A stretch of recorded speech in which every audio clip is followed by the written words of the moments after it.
আমাৰ চেংনাঙে আজিকালি একদম ইচ্ছাকৃতভাৱে এনেকুৱা কিছুমান কাম কৰি দেখুৱায় সেইটোতো ৰেইনকোট নহয় বোলে চোৱা আকৌ Thank you.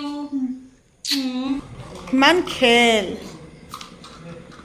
চব বস্তু ল'লে তুমি কেনেকৈ ল'ব পাৰিবা কোৱাচোন নোৱাৰা নহয় চব বস্তু একে সমানেতো ল'বলৈ বহুত ব্যস্ত মানুহ দেখিছেনে মোৰ কথা শুনিবলৈও আজৰি নাই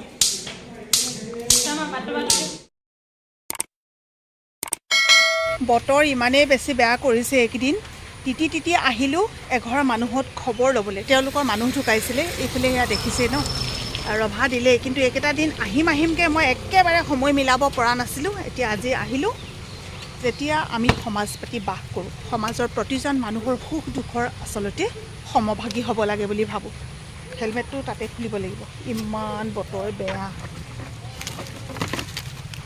এওঁলোকৰ সন্তানসকল আমাৰ বিদ্যালয়ত পঢ়িছিলে আৰু মোৰ ছাত্ৰী আছিলে তাৰ পাছৰ পৰাই অহা যোৱা কৰি কৰি তেওঁলোক মোৰ একেবাৰে আপোন হ'ল আচলতে আপোনতাৰে বান্ধিব পৰাটো সেইটো এটা মানুহৰ গুণ হয় সিহঁতৰ মানে বৰ্জনা হ'ব ন বৰ্জনা ঢুকালে তথাপিও ঘৰৰ পৰিৱেশটো এটা কাৰণে ভাল লাগিছে সকলো স্বাভাৱিক হৈছে জন্ম মৃত্যু বিবাহ কোনেও নাজানে গতিকে যিজন হেৰাই গ'ল তেওঁৰ লগত সকলোৱে দুখ কৰি কান্দি কাটি যদি নিজকে কষ্ট দিয়ে সেইটোতো নহ'বই তেখেতৰ আত্মায়ো শান্তি নাপাব হয় নাই গতিকে ভাল লাগিছে সকলোৱে এটা স্বাভাৱিক জীৱন যাপন কৰিছে বৰ্তমান সময়ত আৰু তেওঁলোকৰ মিতিৰ কুটুমবিলাকো আহিছে যেতিয়া আলহী অতিথি থাকে তেতিয়াও সেই সময়টো স্বাভাৱিক হয় আহিয়ে চিধা চাহ খাইছোঁ ঘৰত চাহ খোৱা নাই ইয়াতে চাহ খাইছোঁ গম পালে মই ঘৰত নাই খোৱা ভালেই হ'ল আকৌ খাইছোঁ ইয়াতে খাইছোঁ যেতিয়া এজন স্বামীয়ে কষ্ট কৰে গোটেই ঘৰখনৰ কাৰণে সেয়া সকলোৱে দেখে কিন্তু যেতিয়া এগৰাকী পত্নীয়ে নিজৰ মানুহজনৰ কাৰণে কষ্ট কৰে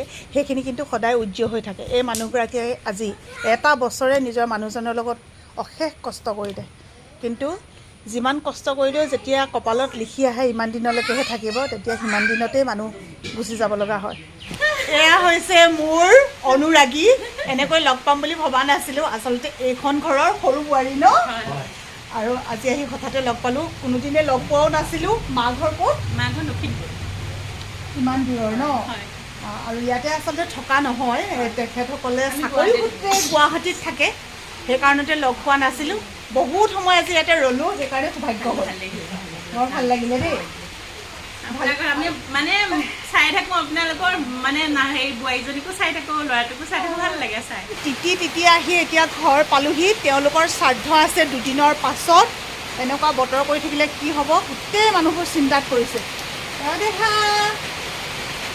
গুড মৰ্ণিং নহয় আৰু দুপৰীয়া হ'লি সেইটো পিছত পেলালে নহ'ব মাক দিম দে সেইটো চুটি লেখা মাকে দি পঠাইছে কি নাজানো কিবা এটা মৰমৰ টোপোলা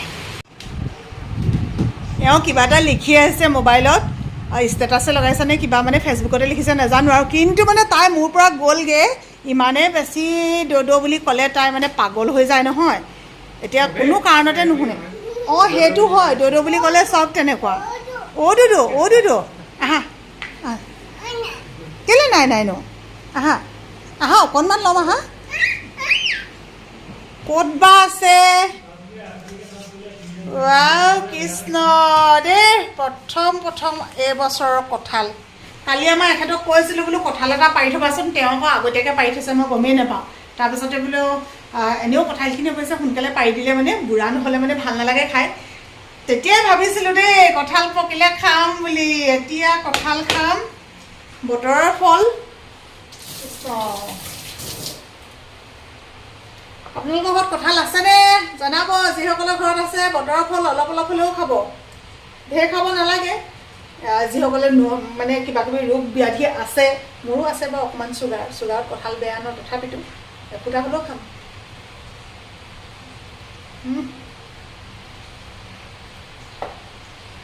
বৰ ধুনীয়াও কঁঠালৰ গুটি খাই নাই এইটো সময়ত যে কঁঠালৰ গুটি খাই কিমান ভাল লাগে কঁঠালৰ গুটি মৰাপাত তেনেকৈ দি পেলাই খাই ভাল লাগে কঁঠালৰ গুটি পুৰি খাই ভাল লাগে কঁঠালৰ গুটি পিটিকা খাই ভাল লাগে চোৱাচোন মায়ে মোক গালি পাৰিছে মায়ে মোক গালি পাৰিব পাৰেনে বাৰু কোৱাচোন বাৰু হয় নাই মায়ে মোক তেনেকৈ গালি পাৰি আছে চোৱাচোন দেখিছা চুলি এডাল এৰুৱাই দিয়া না চুলি এডাল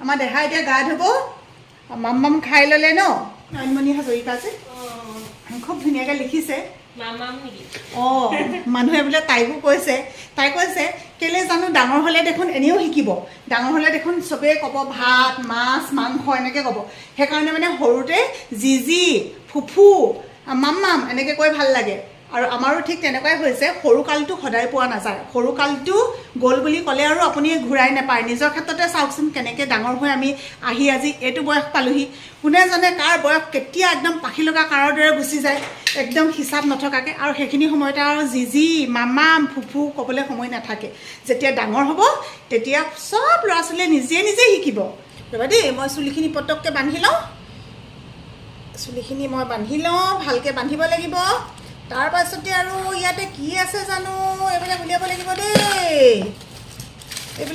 লাগিব দেই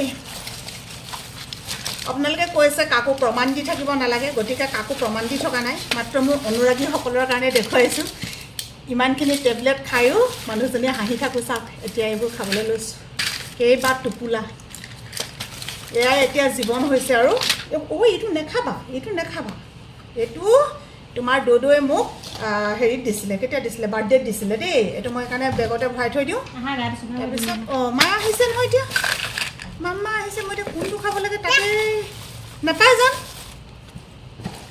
কি বুলি মাতিছিলে ক'ত বা সোমোৱালো এতিয়া খাবলগীয়া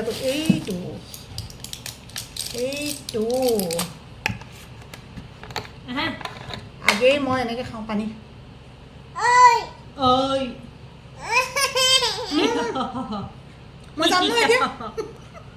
মই যাম নহয় এতিয়া পাছফালে বান্দৰ ওলাইছে বান্দৰ ওলাইছে নেকি বান্দৰ ওলাইছে তুমি খেদি দিবাচোন দেই দাদু বান্দৰ ওলাইছে বোলে পাই বুজা মায়ে আকৌ বহুত বেয়া কামবোৰ ভাত খাবই লাগিব নিৰবাচোন মা আহিছে মাৰি দিম নে মা আহিছে মাৰি দিম মোৰ কলিজাটো এতিয়া তুমি ফণীখন লৈ এখন লোৱা মায়ে পিন্ধাই দিলে আকৌ মা বেয়া আমি মাক একো কৰিবলৈ নিদিওঁ দেই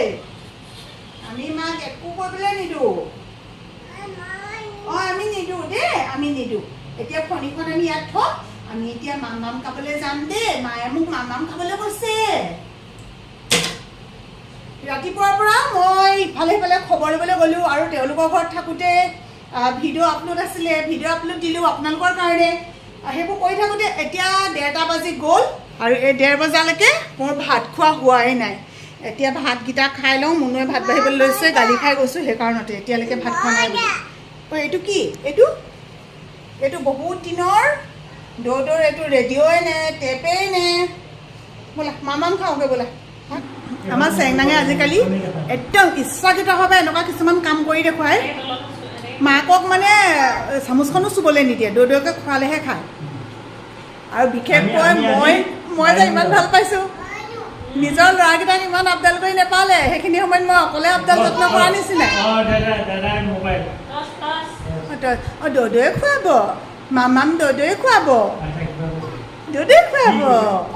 হেল্ল' বেবী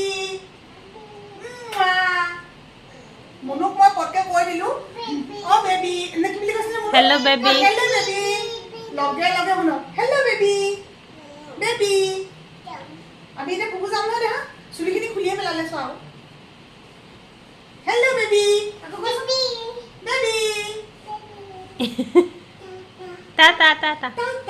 বাই বাই ক'বলৈ ওলাই অহাৰ লগে লগে আমাৰ সোণটো সৰু ল'ৰাৰ নিচিনাকৈ মা এইটো খাওঁ সেইটো খাওঁ হৈয়ে যায়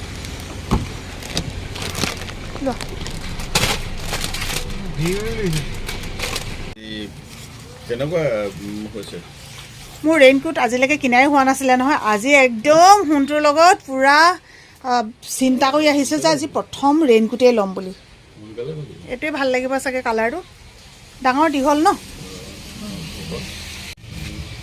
কোৱালিটি দুটা বেলেগ নে পিন্ধি মেলি চাই লৈছোঁ যদি জোখত হয় হৈছে ন মনুৱে ফ্ৰকবোৰ যে পিন্ধি থাকে মই ইমান ধুনীয়া দেখোঁ এইটো আকৌ ইয়াতে দেখি পেলাই এনেকুৱা এটা লৈ যাওঁ বুলি ভাবিলোঁ মনুক ভাল লাগিবনে আপোনালোকে কমেণ্ট কৰিব দেই চাৰিওফালে বানপানী হৈছে। বানপানীত ইমান বেছি জীৱ জন্তুবিলাকলৈ বেয়া লগা এটা অৱস্থা হৈছে। আমাৰ ঘৰৰ ছাগলীকেইজনীও চৰিবলৈ ওলাই যাবলৈ কোনো ৰাস্তাই নাই। গতিকে এতিয়া ল'লোঁ এখন দোকানতে, আগতে আহি থাকোঁ, আমাৰ গাহৰিৰ কাৰণে দানা নিওঁ। আজি লৈছোঁ ছাগলীৰ কাৰণে দানা। এডোখৰ বালিঘাট, মানুহজন এইফালে চাই দিয়কচোন অকণমান, আপোনাক দেখিলে মানুহ আহিব তেতিয়া। এইজন আহিব এখন দোকানলৈ।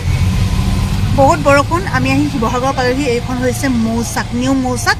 ইয়াৰ পৰাই সোণটোৱে ল'লে চিঙৰা আৰু এয়া হৈছে পাটিচেপ্তা পিঠা। ঘৰৰ পৰা ওলাই অহা বহুত বেছি সময় হৈ গ'ল। বহুতকেইটা কাম আছিলে, বহুতকেইটা বজাৰ আছিলে, সেইখিনি কৰিলোঁ। এতিয়া একদম পূৰা গৰম গৰম হৈ আছে, ইমান ভাল লাগিছে নহয়।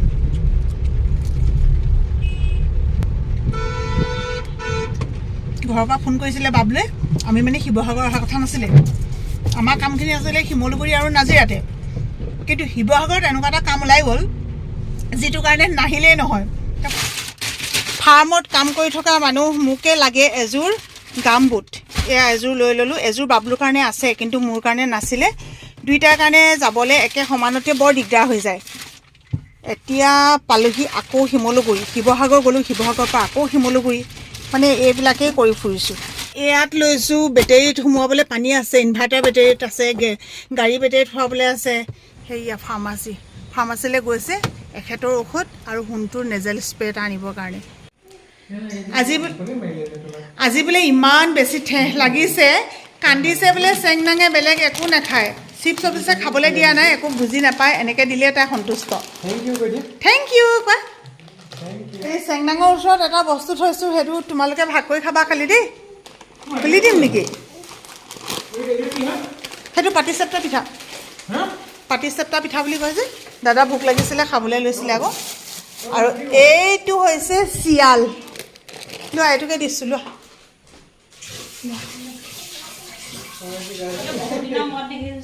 কাইলৈ খাবা।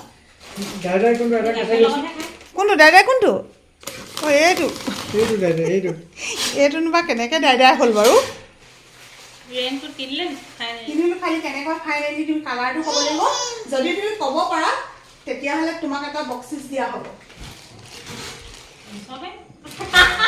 সেইটোতো ৰেইনকোট নহয় বোলে, চোৱা আকৌ। একদম পগলা কৰিবা দেই।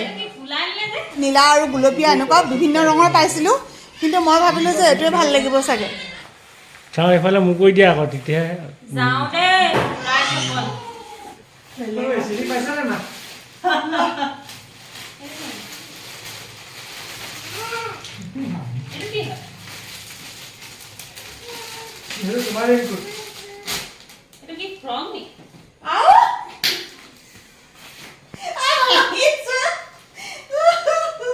প্ৰথম মই একচুৱেলি এইটো আনিছিলোঁ, তাই মানে ক'লে যে ৰেইনকোট এনেকৈ নহয়, তাই মানে ভাবি ল'লে নাই তাই। মই টোপোলাটো লগে লগে মনে মনে থৈ এইটো লৈ আহিলোঁ। কেনেকুৱা লাগিছে কওক? মোৰ চইচ কেনেকুৱা? ভাল লাগিছেনে? সকলোৱে কমেণ্ট কৰিব দেই। কোনোবাই হয়তো ক'বও পাৰে যে এতিয়া বোৱাৰী হ'ল, এইবিলাক পিন্ধিব প্ৰয়োজন নাই। আচলতে বোৱাৰী আমাৰ সমাজৰ কিছুমান নীতি নিয়ম অনুসৰি কোনোবা এজনী ছোৱালী কাৰোবাৰ ঘৰৰ বোৱাৰী হয়, কিন্তু ছোৱালী সদায় ছোৱালীয়ে। সেইকাৰণে মই যেনেকৈ ভাল দেখোঁ, মই মুনুক তেনেকৈয়ে পিন্ধাওঁ। আৰু মই আগতেও মানে যেতিয়া সোণটো বাবলুহঁত সৰু হৈ আছিলে, তেতিয়াও খুব ভাবোঁ মোৰ যদি ছোৱালী এজনী হ'লহেঁতেন, মই এনেকৈ সজালোহেঁতেন। এতিয়া দুজনী ছোৱালী, তিনিজনী ছোৱালী, ইহঁতকে সজাই থাকোঁ আৰু। মই মায়ে আকৌ অনলাইনত আনিবলৈ বুলি অৰ্ডাৰ দিবলৈ কৈছিলে, মই চাইছিলোঁ আজিৰ দিনত। কি হ'ল গম পোৱা নে? মই য'ত ৰেইনকোটটো লৈছিলোঁ তাতে এই ফ্ৰকটো ওলমাই থোৱা আছিলে। ইমান মোৰ পচন্দ হ'ল, ইমানেই ভাল লাগিলে, তাৰমানে মই নোৱাৰিলোঁ আৰু ননাকৈ থাকিবলৈ। খুচ নে? খুচ। Thank you. মানুহে আকৌ সেইটোকে কওক আকৌ, কেমেৰা আগত বাদ দিয়ক, এনেও খাই থাকে। কেমেৰা আগত খাব নালাগে নহয়। লাগিছে মোক কলি যায়। মই সঁচাকৈ ৰেইনকোট বুলি ৰেইনকোটটো বোলো কেলে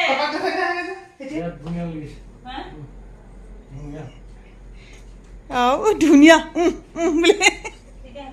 আজি ভিডিঅ'টোৰ পৰা সামৰণি মাৰি দিওঁ। আৰু আমাৰ ছোৱালীজনীক মৰম দিব, আমাৰ নাতিনীজনীক মৰম দিব। মোক ইমান নিদিলেও নালাগে বাৰু। সকলো ভালে কুশলে থাকক। আহিম আকৌ এটা নতুন ভিডিঅ' লৈ পেলাই। তেতিয়ালৈকে বাই বাই।